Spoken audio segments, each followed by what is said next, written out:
السلام علیکم ورحمۃ اللہ وبرکاتہ۔ بسم اللہ، الحمد للہ والصلاة والسلام علی رسول اللہ۔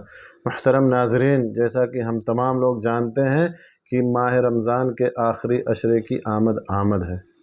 یہ آخری عشرہ رمضان کے تمام عشروں میں، رمضان کے تمام دنوں میں سب سے مبارک عشرہ ہے اور مبارک ایام ہے۔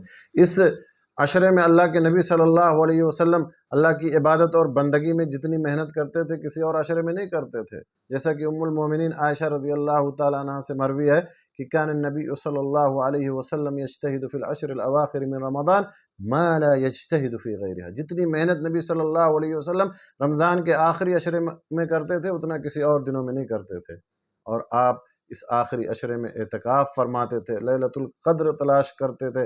ام المومنین عائشہ رضی اللہ تعالیٰ عنہ بیان کرتے ہیں کہ ان النبی صلی اللہ علیہ وسلم کان اذا دخل العشر احیا اللیل وایقظ اہلہ وشد میزرہ، رواہ البخاری و مسلم، کہ نبی صلی اللہ علیہ وسلم کا معمول تھا کہ جب آخری عشرہ آتا تو راتوں کو جاگتے، اپنے اہل و عیال کو جگاتے، کس لیے؟ اللہ کی عبادت کے لیے، اور اپنا ازار باندھ لیتے تھے۔ اپنا ازار باندھ لیتے تھے، یہ کنایہ ہے اللہ کی عبادت میں محنت کرنے سے، یہ کنایہ ہے عورتوں سے الگ اور دور رہنے سے، جیسا کہ اہل علم نے بیان کیا ہے۔ اور اسی طرح سے اس آخری عشرے میں شب قدر ہے، جو کہ 1000 مہینے کی راتوں سے بہتر ہے۔ اس میں اللہ تعالیٰ نے قرآن پاک کو نازل فرمایا، جیسا کہ سورہ دخان میں اللہ تعالیٰ فرماتا ہے حامیم والکتاب المبین انا انزلناہ فی لیلۃ مبارکہ انا کنا منذرین فیہا یفرق کل امر حکیم، کہ اس رات میں اللہ تعالیٰ تمام مضبوط امر کا، حکمت والے امر کا فیصلہ کرتا ہے، اور یہ برکت والی رات ہے۔